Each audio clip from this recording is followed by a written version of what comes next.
حضرات ایک مرتبہ سورہ الحمد اور 3 مرتبہ سورہ توحید کی تلاوت فرما کر مرحوم مغفور حسین علی حبیب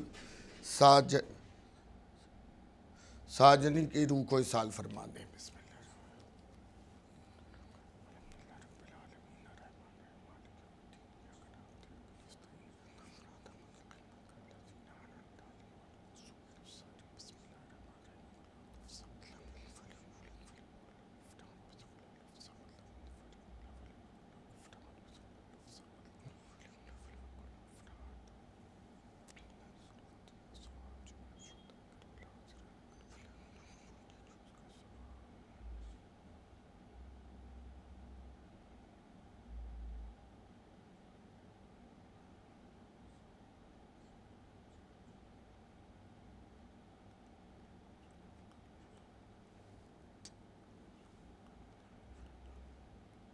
رحم اللہ من قرأ الفاتحہ۔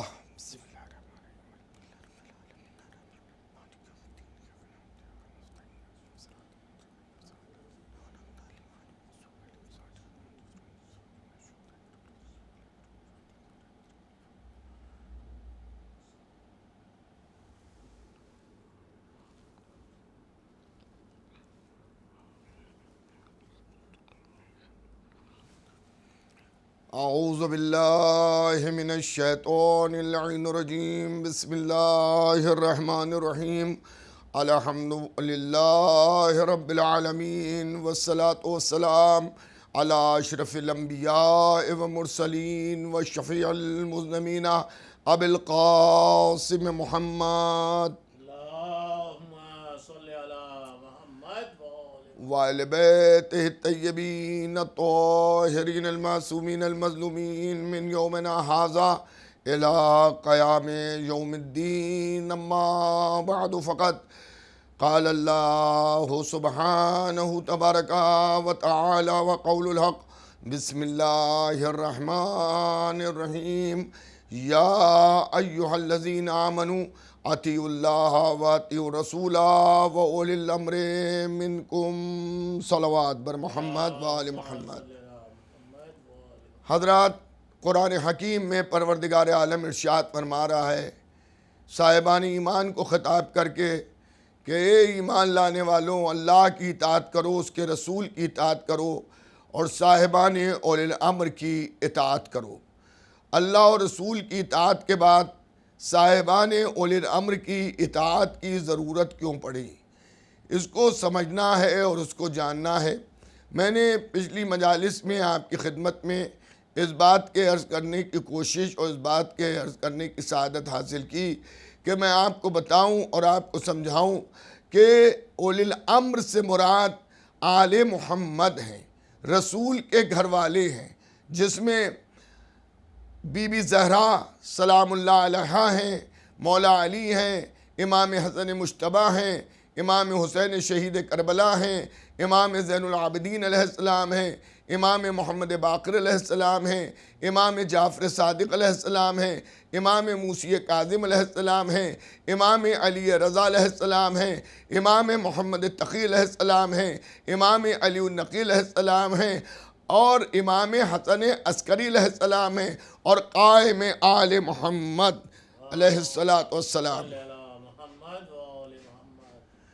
دوستوں عزیزوں، یہ وہ نفوس طیبہ ہیں کہ جن کی اطاعت ہم سب کے اوپر فرض ہے۔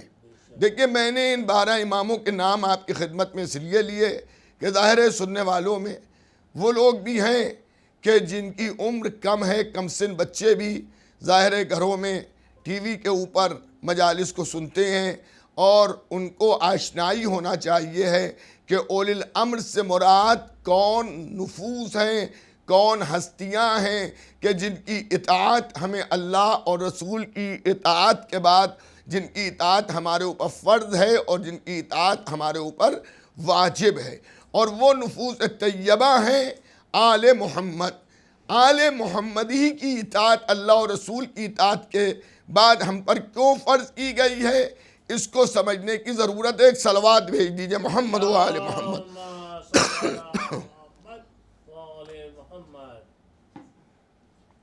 ان کی اطاعت ہم پر کیوں فرض کی گئی ہے؟ کیوں ہم سے یہ کہا گیا کہ آپ ان کی اطاعت کیجئے؟ دیکھیے، آپ نے دیکھا ہوگا کہ ہدایت کا سلسلہ اللہ نے جب انسان کو خلق کیا تو اللہ نے زمین کو ہادی سے خالی نہیں چھوڑا. پہلا انسان حضرت آدم کی شکل میں جو اس دنیا میں آیا وہ نبی آیا، جبکہ اس وقت انسان نہیں تھے. آپ کسی بھی مسلمان سے پوچھئے، وہ جواب یہی دے گا کہ اگر اس سے پوچھا جائے پہلا نبی کون، تو ہر مسلمان حضرت آدم علیہ السلام کا نام نامی لے گا. جبکہ زمین کے اوپر حضرت آدم کے سوا کوئی تھا ہی نہیں. انسانوں میں حضرت آدم کے سوا کوئی نہیں تھا اس زمین کے اوپر. ابھی تو حضرت حوا بھی نہیں آئی ہیں، لیکن اللہ نے پہلا انسان جو اس زمین پر بھیجا وہ ہادی بنا کے بھیجا. ہادی بنا کے اس لیے بھیجا کہ اللہ اپنے آنے والے بندوں کو یہ سمجھانا چاہتا تھا کہ ہماری زمین پر جب انسان آئیں گے تو انسانوں کے لیے ہم ہدایت کا ایسا سلسلہ جاری کریں گے کہ اللہ کی زمین ہادی سے خالی نہیں ہوگی. یہی وجہ ہے کہ ہر زمانے میں کوئی نہ کوئی ہادی رہا اور اس نے اپنی ہدایت کا چراغ جلایا. اور جب اللہ کا بھیجا ہوا ہادی دنیا سے جانے لگا، بشکل نبی جو ہدایت کے منارے ہمارے لیے آئے تھے، جب وہ جانے لگے تو اللہ ہی کے حکم سے انہوں نے اپنے جانشین، اپنے وزیر اور اپنے خلیفہ مقرر کیے. اور انہوں نے جو اپنے جانشین، اپنے وزیر، اپنے خلیفہ مقرر کیے تو انہوں نے اپنے نبی کی تعلیمات کو امت تک پہنچایا. اور امت میں بعض افراد ان تعلیمات پر باقی رہے اور بعض افراد نے ان تعلیمات کو فراموش کر دیا. جب ان تعلیمات کو فراموش کر دیا اور بالکل نبی کے راستے سے زمانہ ہٹ گیا تو اللہ نے پھر دوسرے نبی کو مبعوث کیا. پھر اس نے اللہ کے صحیح راستے کی ہدایت کی. اور ایک وقت وہ آیا کہ وہ بھی آغوش موت سے دوچار ہوا. اور جب وہ اس دنیا سے جانے لگا تو اس نے اس دنیا سے جانے سے پہلے ہمارے لیے سلسلہ ہدایت کا انتظام کیا. اور اس نے یہ بتایا کہ ہمارے بعد تمہارا جانشین کون ہے، ہمارے پیغام کو صحیح پہنچانے والا کون ہے. اور پھر امت نے اپنے نبی کی تعلیمات کو بھلا دیا اور یہاں تک معاملہ پہنچا کہ پھر اس کے بعد اللہ نے تیسرے نبی کو مبعوث کیا. یہی وجہ ہے کہ 1,24,000 نبیوں کو اللہ نے بھیجا، لیکن جب آخری نبی حضور ختمی مرتبت محمد مصطفیٰ صلی اللہ علیہ وآلہ وسلم اس زمین پر تشریف لائے، جب حضور تشریف لاتے ہیں تو ان کے لیے اعلان ہو گیا کہ اب ان کے بعد کوئی نبی نہیں ہوگا. اب ان کے بعد کوئی نبی نہیں ہوگا. تو قدرت نے سلسلہ نبوت کو جب ختم کیا تو اب سلسلہ امامت کو جاری کیا. ہمارے نبی سے پہلے جو نبی آئے انہوں نے اپنے جانشین کا اعلان تو کیا، لیکن جیسے جانشین حضور ختمی مرتبت کو ملے ویسے جانشین دوسروں کو نہیں ملے، اس لیے کہ نبی کو اللہ نے جو جانشین 12 اماموں کی شکل میں عطا کیے وہ نبی کے نور کا جز تھے، اور نبی نے ان کے لیے ارشاد فرمایا یہ مجھ سے ہیں اور میں ان سے ہوں۔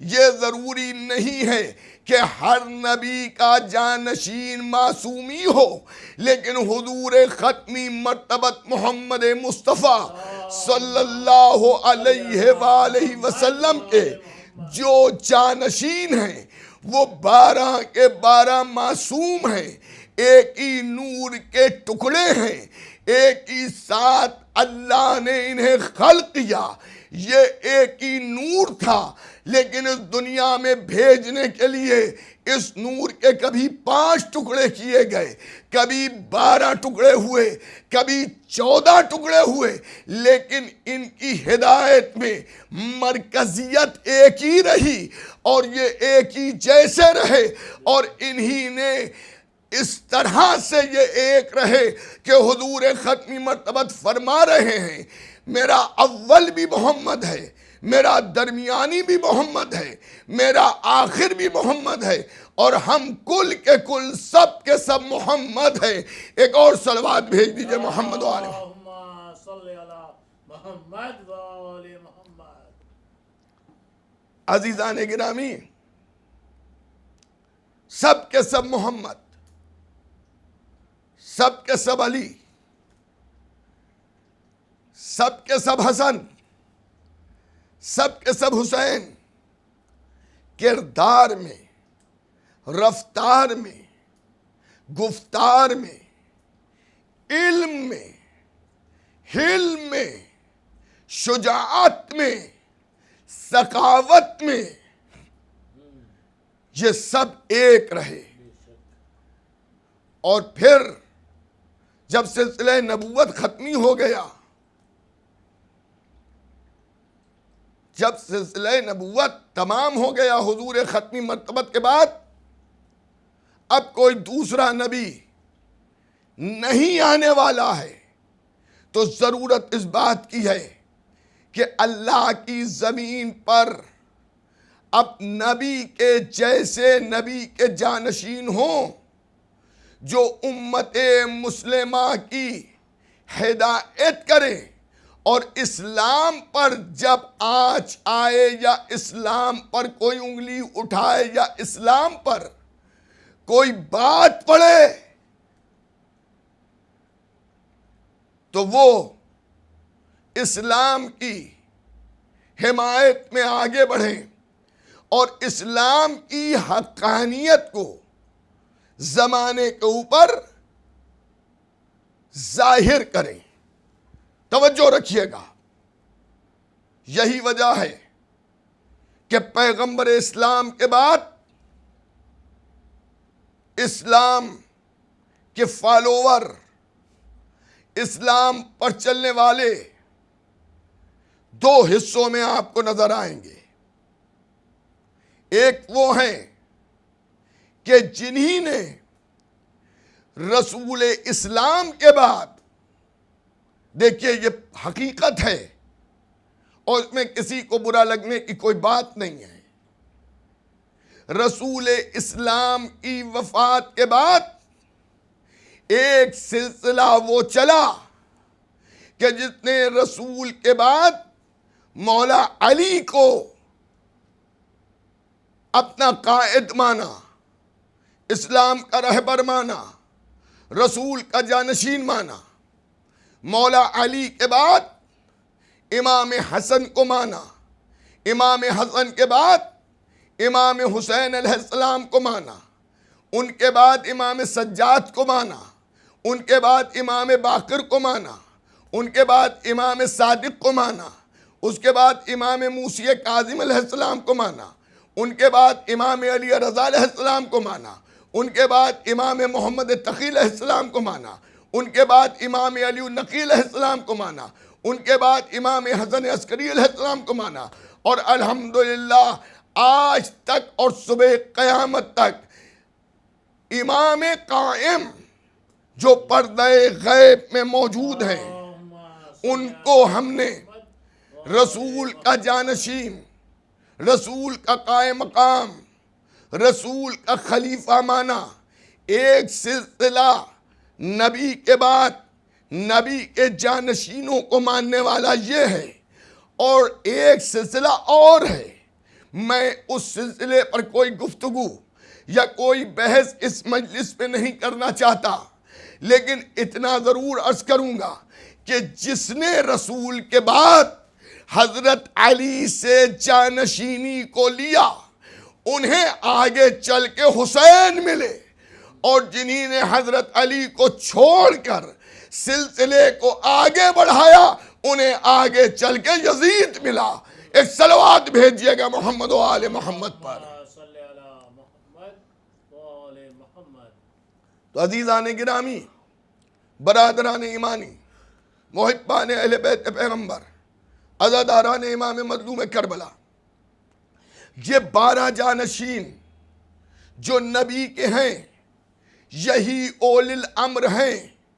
انہی کی اطاعت، انہی کی پیروی، انہی کے نقش قدم پر چلنا، انہی کی باتوں کو ماننا، انہی کے کہے ہوئے عمل پر عمل کرنا، یہ ہے اتباع، اولی الامر کا اتباع، اولی الامر کی پیروی، اولی الامر کے کہے کو ماننا۔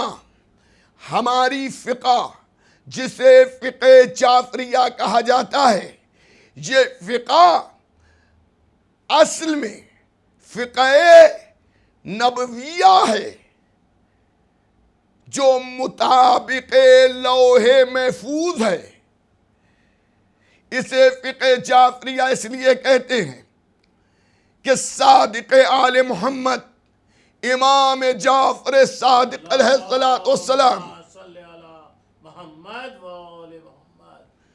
کے زمانے میں باقاعدہ طور پہ یہ فقہ مرتب ہو کر عالم اسلام کے سامنے آئی۔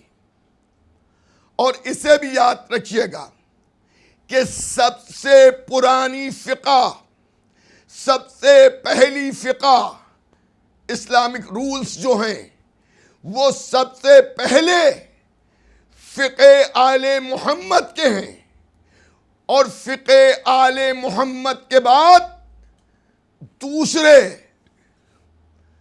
دوسری فقہ وجود میں آئی، اور دوسری فقہ کے جو موجد ہیں، ایجاد کرنے والے ہیں، فقہ کو بیان کرنے والے ہیں، وہ ڈائریکٹ یا انڈائریکٹ صادق آل محمد امام جعفر صادق علیہ السلام کے شاگرد رہے۔ یہ اور بات ہے کہ شاگردوں نے بعد میں اپنی فقہ الگ بنا لی، لیکن جب موقع آیا تو صادق آل محمد نے ان کی فقہ پر ان سے سوال کیے۔ پہلی فقہ اہل بیت کے بعد جب بنائی گئی تو اس میں قیاس تھا۔ قیاس کسے کہتے ہیں؟ بھئی اب تو کچھ لفظ ایسے ہیں جسے بچوں کو سمجھانے کی ضرورت ہے۔ قیاس کا مطلب ہے کہ ایسا ہے تو ایسا ہوا ہوگا۔ اسلام میں، فقہ اہل بیت میں قیاس کی گنجائش نہیں ہے۔ جب صادق آل محمد سے امام ابو حنیفہ کی ملاقات ہوئی تو انہوں نے یہ سوال کیا کہ میں نے یہ سنا ہے کہ تم قیاس کے مطابق فتوے دیتے ہو۔ تو انہوں نے کہا ہاں آپ نے صحیح سنا، میں قیاس کے اوپر فتوے دیتا ہوں۔ تو کہا پھر مجھے یہ بتاؤ کہ جسم سے جو رطوبتیں خارج ہوتی ہیں ان میں سب سے زیادہ نجس کیا ہے؟ تو انہوں نے جواب دیا پیشاب۔ جو رطوبتیں انسان کے جسم سے خارج ہوتی ہیں ان میں سب سے زیادہ نجس جو ہے وہ پیشاب ہے. کہ صحیح تم نے بتایا کہ سب سے زیادہ نجس پیشاب ہے، لیکن یہ بتاؤ کہ پیشاب کرنے کے بعد انسان پر غسل واجب نہیں ہوتا، لیکن جب دوسری رطوبت خارج ہوتی ہے تو انسان پر غسل واجب ہو جاتا ہے. تو جب پیشاب زیادہ نجس ہے تو قیاس کے اعتبار سے پیشاب پر غسل واجب ہونا چاہیے تھا. وہ خاموش ہو گئے. پھر انہوں نے سوال کیا مولا نے، صادق آل محمد نے، یہ بتاؤ نماز افضل ہے یا روزہ افضل ہے؟ تو امام ابو حنیفہ فرماتے ہیں کہ نماز افضل ہے. کہ پھر مجھے یہ بتاؤ کہ جب عورت پر ہر مہینے ایسے دن آتے ہیں کہ جب وہ عبادت الہیہ نہیں کر سکتی تو اس میں روزوں کی قضا تو اس پر واجب ہے، نماز کی قضا کیوں نہیں واجب ہے؟ جبکہ نماز روزے سے افضل ہے. توجہ کیجئے گا. خاموش ہو گئے. کئی سوال امام نے کیے، وہ مجھے تفصیل میں نہیں جانا ہے، لیکن امام نے پھر اس کی وجہ بھی بتائی کہ اگر اللہ پیشاب کرنے پر غسل کو واجب کر دیتا تو پھر انسان کے لیے بڑی دشواری ہو جاتی. پھر دن بھر انسان مسلمان غسل ہی کرتا رہتا. اور میں عرض کروں کہ اگر کوئی شوگر کا پیشنٹ ہوتا تو بھی اس کے لیے تو شاید وہ اپنا بستر حمامی میں بچھا دیتا، اس لیے کہ اس پیشاب کرتا اور غسل کرتا. اور پھر امام نے ارشاد فرمایا کہ نماز کو نجاست کے عالم میں عورتوں پر اس لیے ساقط کر دیا گیا کہ ہر مہینے ہر روز نماز پڑھنا ہے، اور ہر مہینے فطرت بشریت یعنی انسان کی جو فطرت میں اللہ نے سسٹم ڈالے ہیں وہ ہونا ضروری ہیں. رمضان سال میں ایک مہینے آتا ہے لیکن نماز سال میں ہر روز پڑھی جاتی ہے. اس لیے ایسے میں اللہ نے نماز کی قضا کو ادا نہیں رکھا بلکہ روزے کی قضا کو ادا رکھا. ایک صلوات بھیجیے گا محمد و آل محمد. ایک اور صلوات بھیجیے گا محمد و آل محمد پر. عزیزان گرامی، برادران ایمانی، محبان اہل بیت پیغمبر، عزاداران امام مظلوم کربلا، تو اولی الامر کا انتخاب، اولی الامر کو اللہ نے اس لیے منتخب کیا کہ ہم صحیح سیرت پاک پیغمبر اسلام کو حاصل کر سکیں. میں مجلس پڑھ رہا ہوں، یہاں کیمرہ میری مجلس کو ریکارڈ کر رہا ہے، مجلس محفوظ ہو رہی ہے. میری مجلس جو میں پڑھ رہا ہوں اس میں نے کیا پڑھا ہر سننے والا سن رہا ہے، مگر ہر ایک کو پوری مجلس یاد نہیں ہوگی، پوری مجلس نہیں بتا پائے گا کہ مجلس میں کیا کیا پڑھا. 45 منٹ کی مجلس کے چند باتیں 10-20 منٹ کے اندر کوئی سنا دے گا، لیکن اگر کسی کو پوری مجلس دیکھنا ہو کہ پڑھنے کا انداز کیا تھا، لفظوں کی ادائیگی کا طریقہ کیا تھا، کیا کیا پڑھا گیا، تو اس کو بجائے کسی سے پوچھنے کے علی ٹی وی کے آفس میں آئے، ان سے کہے آپ نے جو مجلس ریکارڈ کی ہے وہ ذرا مجھے سنا دیجئے، تو میرا چہرہ بھی دکھائی دے گا، میرا انداز بھی دکھائی دے گا، میرے الفاظ بھی سنائی دیں گے، میں نے کیا کیا پڑھا ہے وہ سب آپ کو مل جائے گا۔ منٹ کتنے منٹ پڑھی ہے مجلس، کتنے سیکنڈ مجلس پڑھی ہے، کتنے مائکرو سیکنڈ مجلس پڑھی ہے، وہ سب آپ کو معلوم ہو جائے گا، کیونکہ کیمرے میں خطا کا امکان نہیں ہے۔ جب وہ ریکارڈ کرتا ہے تو ایسا نہیں ہے کہ میں ہاں کہوں وہ ہوں ریکارڈ کرے، جو میں ادا کروں گا اسی کو وہ ریکارڈ کرے گا۔ تو عقل کا تقاضا یہ ہے کہ اگر آپ کو میری پوری مجلس پوری سننا ہے تو آپ ریکارڈ کی ہوئی مجلس کو سن لیجئے۔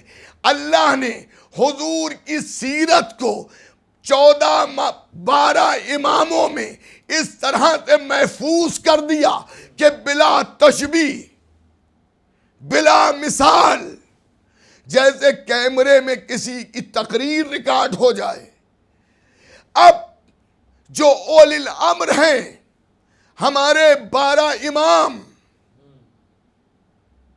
ان کی سیرت، ان کا کردار نبی کے کردار سے اس لیے اس طرح سے مل رہا ہے کہ وہ فرما خود رہے ہیں کہ حلال محمدی صبح قیامت تک حلال رہے گی اور حرام محمدی صبح قیامت تک حرام رہے گی۔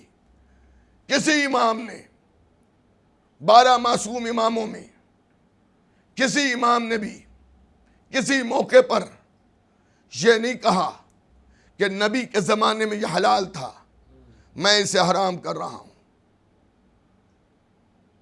نبی کے زمانے میں یہ حرام تھا، میں اسے حلال کر رہا ہوں۔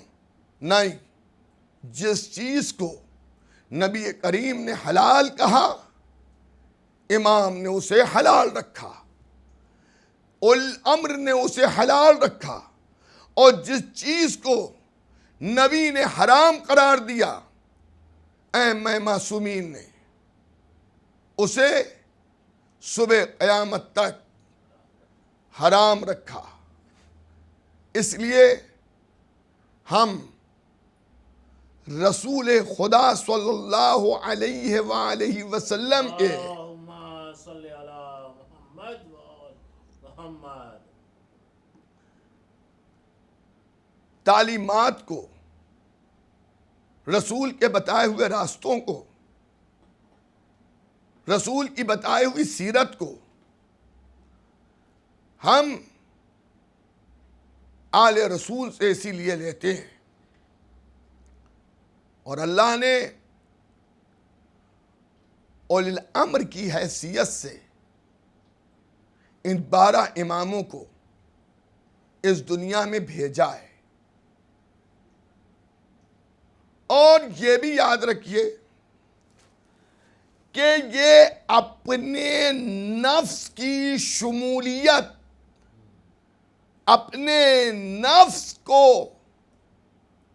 دین کے معاملے میں نہیں ڈالتے، جبکہ ان کے نفس نہیں ہیں، یہ سب کے سب نفس اللہ ہیں، نفس رسول ہیں، لیکن انہی نے کبھی بھی اپنی خواہشات کو نہیں، بلکہ جو بھی اللہ کا حکم ہوا، جو رسول کی سیرت ہوئی، جو قرآن کا حکم ہوا، انہی نے مسلمانوں تک اس سیرت کو، اس حکم کو، اس پیغام کو انسانوں کے سامنے پہنچا دیا، مسلمانوں کے سامنے پہنچا دیا۔ اور جب کبھی بھی دیکھیے 12 اماموں کی آپ حالات زندگی میں دیکھیں کہ 12 اماموں کی حالات زندگی میں مولا علی، امام حسن، امام حسین، یہ 3 امام تو ایسے ہیں کہ جن کی زندگی میں آپ کو ملے گا کہ میدان جہاد میں گئے، جنگیں ہوئیں، لیکن چوتھے امام سے لے کر اور آخری امام تک، ابھی تک، میں ظہور کے بعد کی بات نہیں کر رہا ہوں، ابھی تک ان 9 اماموں نے کسی کے سامنے تلوار نہیں اٹھائی، اور ان 9 اماموں میں آخری امام جو پردے میں ہیں، جو غیبت میں ہیں، ان کے علاوہ یعنی 9 میں 8 امام، تقریباً ہر امام کو اس کے زمانے کے جو بھی حکمراں تھے، جو بھی حکومت چلا رہے تھے، وہ بھی مسلمان تھے، انہوں نے قید کیا،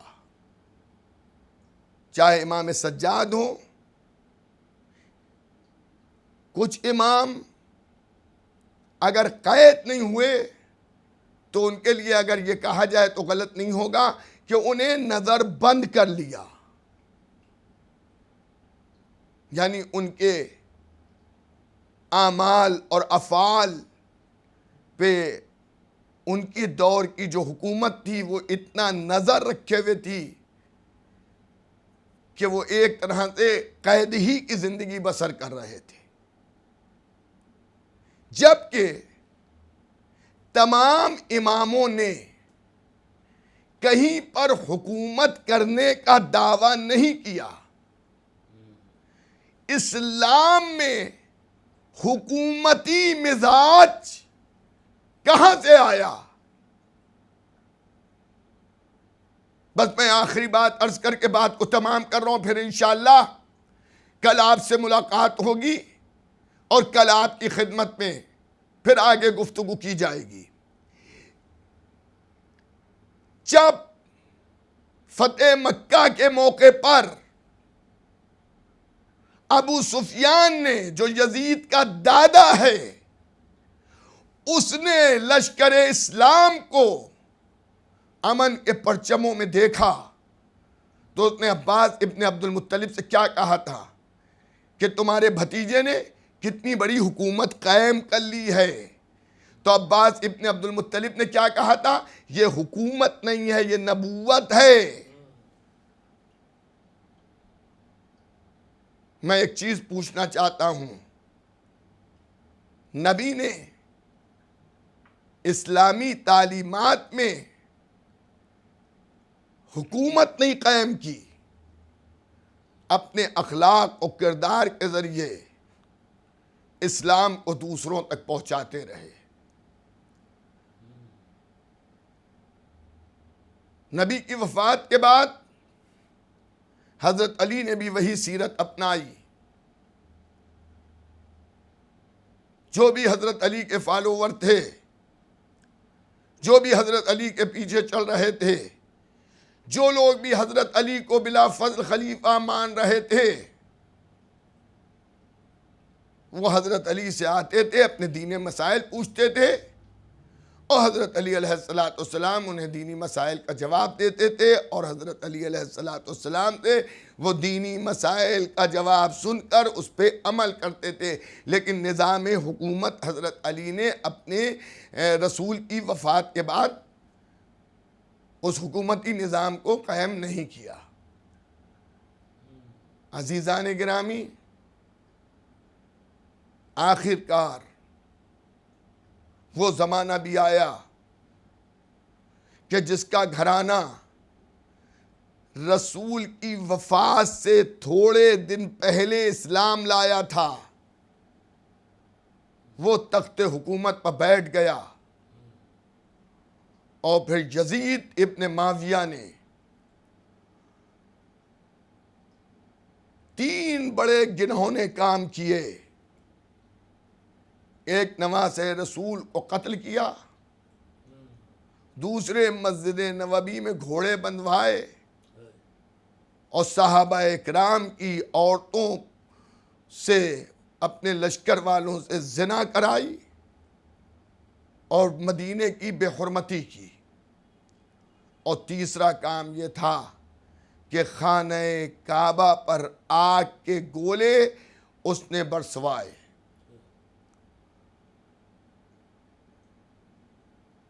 یہ محرم جس میں ہم اور آپ ذکر امام حسین کرتے ہیں، جس میں تذکرہ امام حسین ہوتا ہے، سننے والے امام حسین کے ذکر کو سنتے ہیں،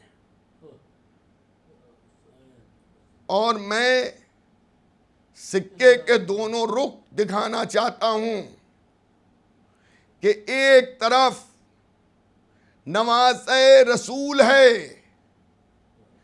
رسول کا نواسہ بھی ہے، اور خلیفۃ المسلمین حضرت علی ابن ابی طالب کے فرزند بھی ہیں، خود امام معصوم بھی ہیں۔ وہ 72 کا لشکر لیے کھڑے ہیں، نہیں لشکر نہیں ہے ان کا، وہ تو سفر پہ تھے۔ لشکر تو وہاں لے کے آیا جاتا ہے جہاں جنگ کرنا ہو، لشکر جب لایا جاتا ہے تو اس میں عورتیں، بہنیں اور بچے نہیں لائے جاتے ہیں، بوڑھے نہیں لائے جاتے ہیں۔ اور دوسری طرف نام نہاد خلیفۃ المسلمین جو اپنے کو کہہ رہا ہے، وہ 3 لاکھ سے زیادہ کا لشکر امام حسین کے قتل کے ارادے سے کربلا بھیج چکا ہے۔ اب یہیں پر اسلام کی 2 صورتیں نظر آ گئیں۔ ایک صورت وہ ہے جو نواسہ رسول کو قتل کرنے کے لیے آ رہی ہے، اور ایک وہ ہے کہ جو نواسہ رسول ہیں، جو نواسہ رسول کی مدد کے لیے آئے ہیں۔ آج ہر ایک کو یہ سمجھنا چاہیے اور جاننا چاہیے ہے کہ آج بھی دنیا میں 2 مزاج کے مسلمان ہیں۔ ایک وہ ہیں کہ جو یزیدی مزاج رکھتے ہیں، اور ایک وہ ہیں جو حسینی مزاج رکھتے ہیں۔ سلام ہو کربلا کے پیاسے حسین پر۔ عزاداروں، آج 3 محرم کا دن گزر گیا، اور 4 محرم کی رات آ گئی، پرسے کی رات، ماتم کی رات، آہو بکا کی رات۔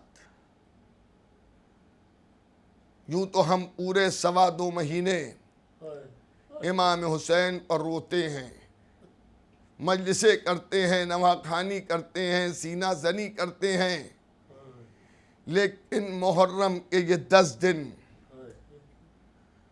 مخصوص ہیں، خصوصیت رکھتے ہیں، افضلیت رکھتے ہیں امام حسین علیہ السلام کے ذکر کے لیے۔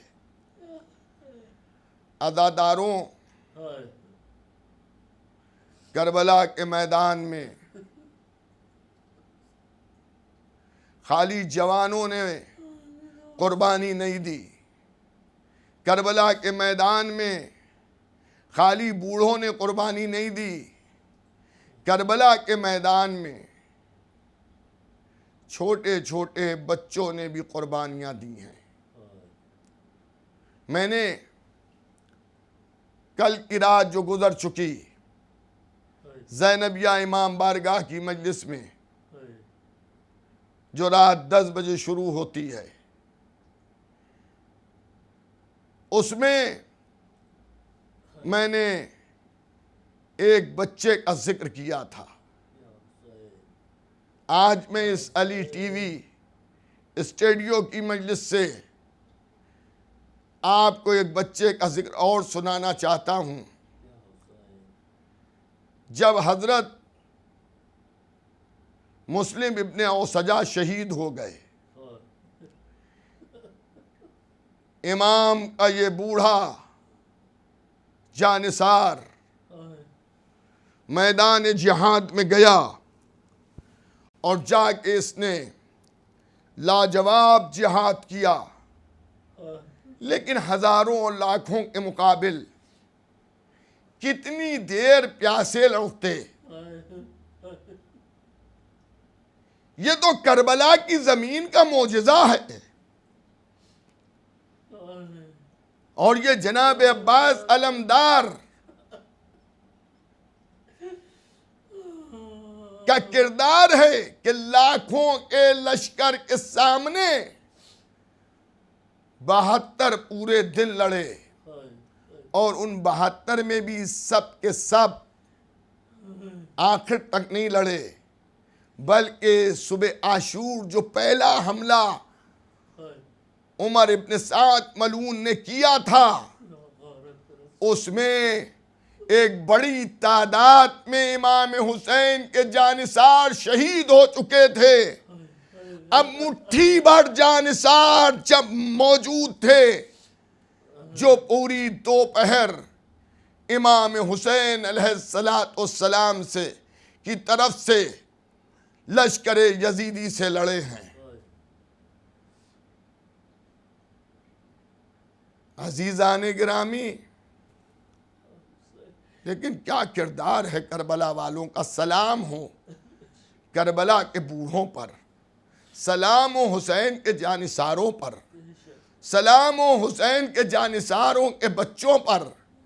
جب حضرت مسلم ابن اوسجہ شہید کر ڈالے گئے تو ایک مرتبہ امام حسین نے دیکھا کہ ایک کمسن بچہ میدان کی طرف دوڑ رہا ہے اور جا رہا ہے، تو حسین نے اس بچے کو روکا، اور روکنے کے بعد کہا بیٹا آپ کس کے صاحبزادے ہیں؟ تو اس نے جواب دیا آقا ابھی جو لاش آئی ہے وہ میرے باپ کی میت تھی، میرے بابا کا لاشا ابھی آیا ہے۔ تو ایک مرتبہ امام حسین علیہ السلام نے ارشاد فرمایا اے بیٹا تیری ماں کے لیے تیرے باپ کا غم کافی ہے، جا کے ماں کے پاس بیٹھ جا۔ تو خیمے کے پیچھے سے آواز آئی آقا میں نے اپنے بچے کو خود تیار کیا ہے، آقا میں نے اپنے بچے کو تیار کر کے بھیجا ہے۔ اللہ اکبر۔ حسین نے کہا اے بیوہ تیرے شوہر کا غم تیرے لیے کافی ہے۔ تو اس نے آواز دی مولا یہ قربانی میری طرف سے ہے۔ حسین نے بچے کو اجازت دی۔ ظاہر ہے کہ کربلا کا ہر لڑنے والا کیونکہ دین کے تحفظ میں لڑ رہا تھا، حسین کی مدد کر رہا تھا، تو اس کے ہاتھوں میں قدرتی طاقت تھی، دیکھنے میں بچہ تھا مگر لاجواب جہاد کیا۔ اور ایک وقت وہ آیا کہ جب زمین پر گرا بچہ تو بچے نے اپنی ماں کو آواز دی۔ بچوں کا یہ طریقہ ہوتا ہے کہ جب مصیبت میں پڑتے ہیں تو ماں کو پکارتے ہیں۔ ارے ماں در خیمہ پر آ گئی۔ قاتل نے اب جو دیکھا کہ ماں در خیمہ پر کھڑی ہے، ظالم نے بچے کا سر کاٹا اور کاٹ کے ماں کی طرف پھینک دیا۔ ارے ماں نے بچے کا سر اٹھایا، رخسار کے بوسے دیے، اے میرے لال تو نے مجھے سرخرو کر دیا، لیکن ایک بار اس سر کو لشکر یزیدی کی طرف پھینکتی ہے ماں اور کہتی ہے جو حسین کی راہ میں صدقہ کر دیا ارے اب وہ ہم واپس نہیں لیتے۔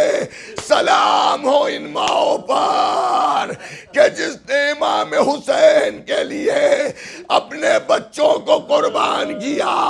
میں کہوں گا اے زوجہ مسلم ابن اوسجہ، ارے آپ نے اپنے بچے کے رخسار کو دیکھا، ارے رخسار پر تازیانوں کے نشان تو نہیں تھے، ارے رخسار پر تماچوں کے نشان تو نہیں تھے، ہائے حسین کی مظلوم سکینہ، رخسار نیلے پڑ گئے، تماچوں پر تماچے ہیں، تازیانوں پر تازیانے ہیں، لعنت اللہ علی القوم الظالمین۔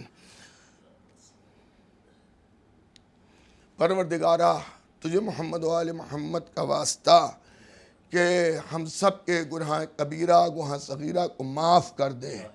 پروردگارہ ہم سب کے اس مختصر سی عبادت کو قبول فرما۔ پروردگارہ تجھے محمد و آل محمد کا واسطہ، شہدائے کربلا کا واسطہ کہ جنت البقیع اور جنت المالا پہ جلد سے روض تعمیر ہو جائیں۔ پروردگارہ ہم سب کے زمانے کے امام کے ظہور میں تعجیل فرما۔